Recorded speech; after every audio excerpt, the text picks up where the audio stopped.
Welcome to Determined to Succeed. I'm your host, Dawn, also known as Unique Connector. So I'm really excited today to have a unique conversation. And so one question that I have for you today is, it's so simple to have a meeting or meet new people sitting at my desk, sitting in my bubble and enjoying the view that I have. And for you recently, you were just in New York and you're out and about doing things. What makes you want to go all the way to New York when you could just easily pop on the computer and have conversations and go to conferences and meetings virtually?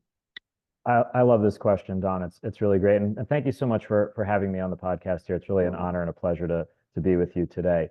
I love the ability to go out and get the opportunity to meet people in person. I think there's nothing that replaces that one-on-one interaction live with someone.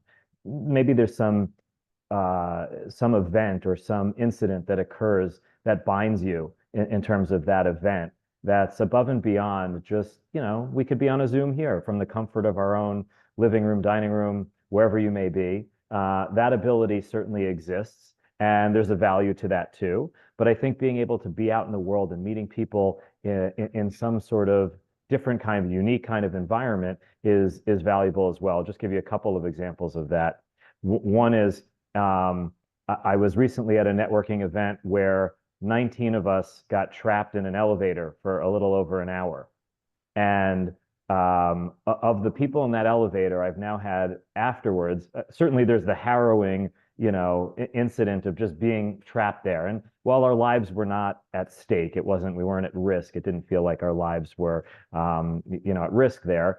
It certainly was something that doesn't happen every day. And you remember that as a community, and we've now built sort of our own community of that. And when we run into each other at different events or different places, it's we're the survivors of elevator whatever at the what such and such event. But that really kind of brought us together and has created some really strong bonds and unique opportunities from that. As you mentioned, I was in New York. We put together a networking event just of awesome people to come together who never would have been with on my radar. I never would have, they're not in my network. And so to be able to bring people from my network into someone else's and vice versa, I think is really powerful and opens your eyes and ears to new opportunities and new potential partnerships and collaborations. Well, I love it how you said you've had a couple of unique networking events. The networking event stuck in the elevator. See, you're embracing that time together to connect. And I think that's the part where so many people, I think that's the part too, is we're seasons of life. Yes, maybe some of us, we need to have some meetings like this. In person could also be something this season for some people too, is that they need that. They need fuel. But there's also creative ways of how you can build connection. You don't have to go to all these big events. You don't have to go to all the conferences. You don't have to have all the Zoom meetings. You just have to connect with people in different ways. And I love how you had the event in New York that the rules was to bring awesome people with you. And I think that's the part, even me, I need to embrace more of just bringing people together and having other people bring people with them, because it's just like a spider web. I always like to say, we're all connected in some way. There's probably some similarities between people, even in the elevator. You probably had some overlapping things that you didn't even recognize, but getting that one-on-one time or that time together in an odd way is you build connection and you find similarities, but then you also find new ways that you weren't maybe thinking of, or new opportunities to meet new people. And so for you, even too, with New York, what great new connections did you make while you were there, do you feel? Yeah, so incredible. So one of the people that I met there is working on something really unique and interesting in the sustainability space, and would not have been somebody I would have naturally connected with at some of the events and programs that I might have gone to. I met a young writer who's writing on interesting topics related to the shifting changes in international business and geopolitics. And again, not somebody who would have been within my immediate sphere of influence or circle. And now there's opportunities to collaborate and discuss unique ideas there. One of the cool things I think that's also come out from this is the ability to take those events and to sort of stack on them to find new ways to collaborate in a variety of different ways. So some events, you know, might have hundreds of people, and you're certainly not going to have the opportunity to meet everyone there, but more cultivated, more focused, smaller groups are also becoming a little bit more popular, and I think are a great way to kind of enhance some of those relationships. So we're working on a concept now to take that idea of bringing awesome people and making it even a little bit more guided and focused. So to grab, as a friend of mine used to do, he found a private dining room in a really nice hotel. And nobody knows about this dining room. It's really private. It's off the way. It only seats about 14 people max. So he and his business partner would invite 10 to 12 people from all different areas, again, that would have no connection to each other otherwise, and just put them in the room and allow everybody to kind of organically figure out, you know, who do I gravitate towards? Who's really interesting to talk to? Who's got something that I can help them with getting them along their way? Who can help me as I go along my way? And so with a couple of different really great connectors, we're now exploring doing these kinds of dinners or you know, brief networking hours kind of thing, but that's a little bit more guided and focused to say, you're going to bring 3 people, I'm going to bring 3 people, they're going to bring 3, and they're going to bring 3, and now you've got you know, you've got a whole community of now just building out those spider webs, as you said. Love that. And that's where I think too, the beauty of it. I mean, as you know, I love connecting people, and I always love listening to people and recognizing sometimes just little things, even their personality or some of their interests might be similar, where it's not always just business. I think there's always a way that we can keep learning and growing and getting new ideas, but also getting new perceptions from other people, and what are they seeing out in business right now, you know, from a different lens. And so for you, even too, as you reflect, how did you really find, or what was the pivotal moment for you to realize how important connection was with people? So I've always felt that connection was something important. I think it's something that's just in me. I think it's part of my mission in life, is to help people get along their way. If there's something that I can help you with, that's an answer that you may not have figured out yet, that's always been something that's been, I think, important to me. One of the business stories in terms of seeing how important it is to just kind of keep your eyes and ears open everywhere you go is I was at an expo in Chicago maybe 7 or 8 years ago, and happened to get into an Uber pool, which I had never done before. And I get into this Uber pool, and the person that I get into the Uber pool with happens to be one of the largest representatives of products into retailers in the country. They have 120 employees. I was representing a few brands at the time that were looking to get into retailers of this size. And that opened up a conversation. We were at a conference that had, I don't know, maybe 10,000, 12,000 attendees. We never would have met each other there, but we happened to get into this confined space with some time on our hands to have a conversation, no different than the elevator, and took advantage of that opportunity. We've done, you know, a fair amount of business and referrals and connecting in both directions since then. So it's if your eyes are open to it, I think it allows you to say, this person is looking for these kinds of things. I try to, in all of my interactions, just give me the keywords. I'll tell you my keywords of what we're looking for, right? So we have two sides of our business, right? We have Circle H is providing halal certification to brands, businesses of all types in 8 different economic sectors. And the idea there is that we want to provide access to halal lifestyle consumers to have products that speak to them, that are available to them, much like kosher products are available to the kosher consumers. So just having those conversations and letting people know that you can get a certification that's global, that's followed by 95% of the halal lifestyle consumer population globally, which is about 2 billion people. It gives people the opportunity to say, oh, I know a business that could benefit from that sort of thing. The other side of our house is our distribution business, taking U.S. products and services, Western products and services, and bringing them into the GCC MENA region, into our target markets for distribution in all 8 of those economic sectors. So food and beverage, finance, technology and insurance, cosmetics, fashion, pharmaceuticals, healthcare, travel and tourism, and media and entertainment.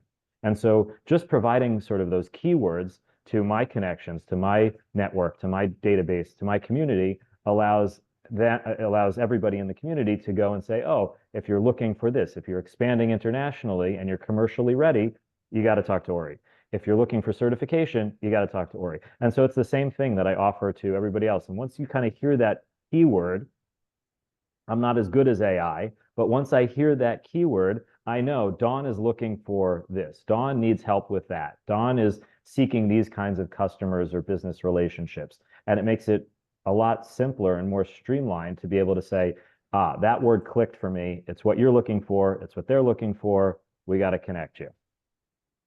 Yeah. And I think too, it's a reminder for all of us too, is sometimes you may hear things, I forget how many times, you need to hear or see something so many times, but something about it though, each time I've talked to you, certain keywords are sticking out more. And I think that's a reminder too, for all of us, is when you're building connection with people, is it doesn't mean that you're instantly going to remember everything about that person, but it's like, you got to hear the message a couple of times or in a different way. So then too, you're getting to know that person better, but then also be able to better explain it or to be better finding different things. I always kind of feel like connections is kind of, a mystery, figuring out the puzzle pieces that all need to go together and the people that you need to mix together. And so for you, even, I love that you were talking about the Uber part and meeting someone that you would have never have had the opportunity to meet. And I feel like sometimes things happen for a reason, or the universe brings you together with somebody. But also the thing is, you never know who you can meet. And it doesn't always mean too that there's always going to be a business opportunity out of it. And I think that's the part too, is you're one that's embracing any kind of relationship to see what opportunity it could be. Or just even to going out of your way of, not everybody would pick an Uber pool, and so Yeah. what motivates you to even go in and meet these new people? Like, something in you really makes you want to go meet new people. What do you think it is? 100%. So I think there's a serendipity side of it of, yeah, we just happen to be in the same place, or there's a story where we got trapped in an elevator together, whatever it may be. That's, yes, that is outside of my control. But I also think there's the element of saying you just have to be able to be in the room to be able to have those things take place, right? We all want access. It's all about being able to be in a space where your eyes and ears are open.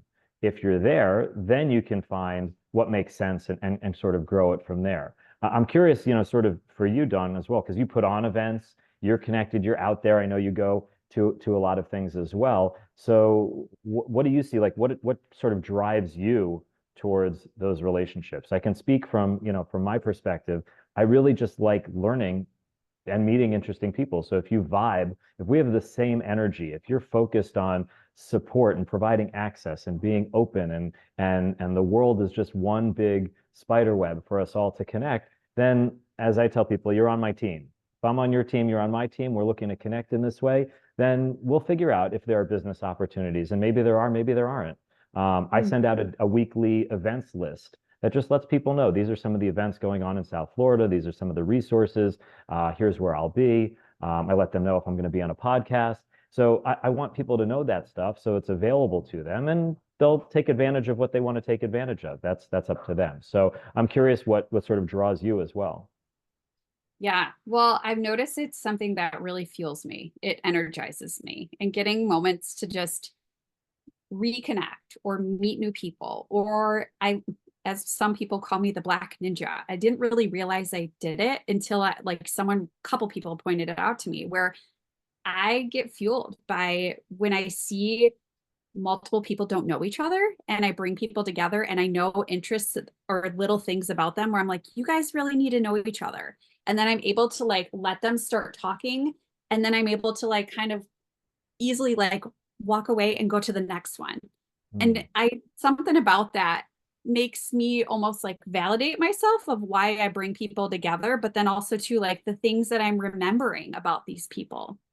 And I just love shining on people and bringing them together. And I think over the years, I've gotten new perception on it, because in the past it would be fill that room with a ton of people and work the room, and I would play games almost in a way before these events where my husband would quiz me with pictures of people and their names, and be able to make sure I knew who they were and greeted them when they come into a room and knew about them and what their job was. And then I would help connect people. Mhm. But now it's like, it's almost fun to not be as prepared that way and to kind of find the little clues or find out little things about people that I don't know, and then figuring out who they need to know in the room. So I don't know. I just really realized how much it fuels me and my energy, but then also makes me want to keep bringing people together. Yeah. Something I about think, it. no, I'm totally with you. I think there's a perception in the world that like all of these incredible companies that have been built, we know who the face of those companies are. Who's the entrepreneur, the Elon Musk or Mark Zuckerberg or Jeff Bezos? And obviously they're incredible business builders. But Yeah. it takes a village, right? Just like raising kids, it takes a village. And there was somebody along the way who introduced them to their CTO and their CEO and their head of business development and head of product and all of the people that built these incredible companies and these incredible businesses. And I think that that's the same thing, to be able to take someone who's working on some awesome idea, some solving some problem that might be personal to me. It might not be personal, but to help them, it's personal to them, and to help them find that next person who's solving a problem that they have or who can help them elevate their game to get to the next level. There's something incredibly gratifying about being able to make those connections and help people get where they need to go. I would say, do you feel that you've always been kind of one of those natural ones that could go into a room with strangers, or did you ever have to learn that skill? I would say that I'm very much introverted by nature. Yeah. And so I've had to develop that as a skill. I also think I'm pretty sort of strategic when it comes to these things. And I think the secondary component of it is the more value you're providing or the more you enhance that relationship, the more it becomes, two ways, and it becomes something that's value is being provided in both directions. So I'll give an example here that I sent out my events email last week. And in my email, I said that I would be attending a medical expo here in Florida, conference, 1,300 exhibitors with med tech and devices and equipment, et cetera, for our distribution business. So I was going 1,300 exhibitors, even over 2 days. It's hard to go and talk to everyone, find everyone. Someone in my network read the email, signed up to go to the conference, and then while they were walking the show, texted me to say, I'm talking to someone at this booth, come meet me here. You have to hear about this opportunity. And I may have gotten to that booth at some point. I may have had that conversation, but the table was already set for me, and it made it really simple to walk in. They had done, some of the conversation to explain the opportunity, and it was already there to have the conversation. It was made, it sort of streamlined the process. And so I think being able to do that, knowing that you can do that for people, people are doing that for you, only makes it that much more meaningful when you start to have those conversations. Well, I love that. And that's the part too that you and I connected through other people that connected us. And Yeah. we've stayed in touch, and I get your emails even too, even though I'm not in Florida, I still look at them. And that's where too, it's like, you never know what opportunities or that situation right there. Someone happened to pop it open and, oh, I'm available. I can go. And that's where it goes back to that serendipitous thing. And I think it's the simple things that can bring people together, but then also too can bring opportunities that we weren't always looking for. And right now you're kind of too like, I've thought about that of like, okay, I've done a couple upcoming event posts, but I'm like, simple. Yeah, why am I not just sending an email with some different events for people and help them bring people together? And it doesn't always mean that I have to be there too. Um, but I'm kind of similar to you too, where I kind of had to learn how to go past my introvertedness, and not everybody knows that of me. They all think I'm a major extrovert, but um, sometimes you got to learn these traits and try new things, but also figure out what works best for you. And so, even for you, what's one last piece of advice that you would love for the listeners to embrace or to hear from you today? I think I would say that you can make an investment in your network that isn't a big expense, that isn't necessarily a big investment of time, but to think about your network as an opportunity to grow whatever it is that you're trying to do, whatever your objectives are. I think we underestimate our network, and I think we underinvest in our network. So, as an example, because this was my introvert nature coming out, I was at a networking event last week, and it was about 2 hours in, and I was like, I'm at my wit's end. Like sometimes you also just need to be able to say it's time to walk away. And there was someone else in the group who said, yeah, I'm about done too. And so we both said, well, why don't we go grab a cup of coffee and just let's understand what you do and in a more one-on-one kind of setting. So it wasn't networking. It wasn't, do I want to end this conversation? Do I want to, I'm missing out on that conversation, And so we took a little bit of an investment to better understand, even though there were no clear and present opportunities to do something together, just to understand better, okay, now I understand what you do, you understand what I do, and now we can be more guided and focused in terms of relationships and opportunities that we can share with each other. So I would just say, and I offer this to people that I do one-on-ones with, feel free to go through my LinkedIn, take a look at who I'm connected with. I'll be super honest with you. If there's value in me making an introduction, you say, oh, I want to be introduced to so-and-so, happy to do so, but I don't really know them that well. Or yeah, I do know them really well. You're right. That would be a good connection for you. Happy to make that introduction. And so I think, little steps like that, little thoughts to go and look at your own network and say, oh, we met at this thing. Maybe it wasn't right for us to work together 2 years ago, but now there's a real opportunity. I should reconnect and reinvest in sort of into those relationships and whatever may be available that's already here, instead of running to go and find, going out to find everybody everywhere and to try to do things that are outside of your network. You might find that some of the best opportunities are right in front of you, and you just need to refocus. I love that. And that's one thing that I am always kind of educating everybody is you don't have to go out and about and try and meet all these new people. You just need to reconnect with who you already probably know and to learn more about them, see how you can bring value to them and to give to them, and also to see what opportunities of where they can give to you also. So I love that very much. And I'm so thankful that we've kept in touch, and I love learning and hearing more about all the things that you're doing and the traveling and I appreciate you. So keep shining bright, and I appreciate you joining me on the show today. I appreciate you as well. Thanks for having me, and really enjoyed this conversation, and looking forward to seeing how we can continue to support each other as we grow. Yes, yes. Well, I hope the listeners got some good takeaways today and they keep pushing ahead and stay determined. So thank you again.